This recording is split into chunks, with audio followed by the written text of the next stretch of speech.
জয় ঠাকুর, জয় মা, জয় স্বামীজি মহারাজ, জয় পূজনীয় শ্রীমৎ দিব্যত্রয়ী এবং পূজনীয় শ্রীমৎ শ্রীচরণে আমি আমার ভক্তিপূর্ণ সাষ্টাঙ্গ প্রণাম নিবেদন করি। তব কথামৃতং তপ্ত জীবনং কবিভিড়ীড়িতং কলমশাপহং শ্রবণমঙ্গলং শ্রীমদাততং ভুবি গৃণন্তি জয় ভুরিদা জনা। আজ আমি শ্রী শ্রী রামকৃষ্ণ কথামৃত থেকে শ্রী রামকৃষ্ণ দক্ষিণেশ্বর মন্দিরে এই পর্বের 11 পরিচ্ছেদ পাঠ করছি। দক্ষিণেশ্বর কালীবাড়িতে শ্রীযুক্ত অমৃত, শ্রীযুক্ত ত্রৈলোক্য প্রভৃতি ব্রাহ্ম ভক্তের সঙ্গে কথোপকথন।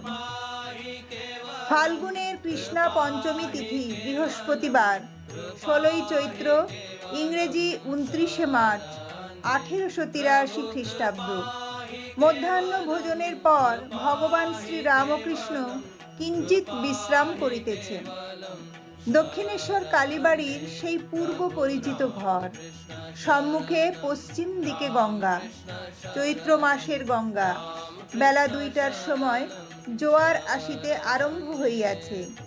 ভক্তেরা কেহ কেহ আসিয়াছেন, তন্মধ্যে ব্রাহ্মভক্ত শ্রীযুক্ত অমৃত ও মধুর কণ্ঠ শ্রীযুক্ত ত্রৈলোক্য, যিনি কেশবের ব্রাহ্ম সমাজে ভগবল্লীলা গুণগান করিয়া আবার বৃদ্ধের কতবার মনোহরণ করিয়াছেন।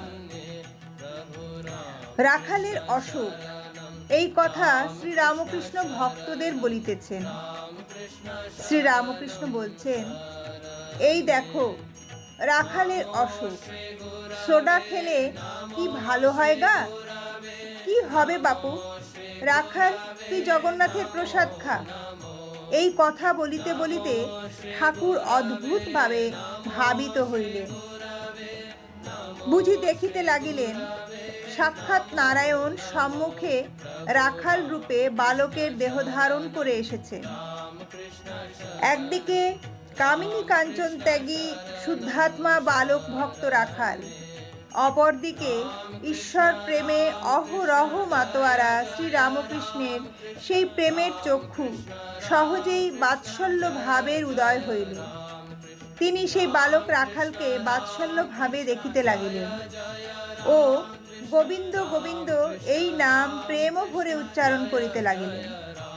শ্রীকৃষ্ণকে দেখিয়া যশোদার যে ভাবের উদয় হইত, এ বুঝি সেই ভাব। ভক্তেরা এই অদ্ভুত ব্যাপার দর্শন করিতেছেন। এমন সময়ে সব স্থির। গোবিন্দ এই নাম করিতে করিতে ভক্তাবতার ঠাকুর শ্রী রামকৃষ্ণের সমাধি হইয়াছে।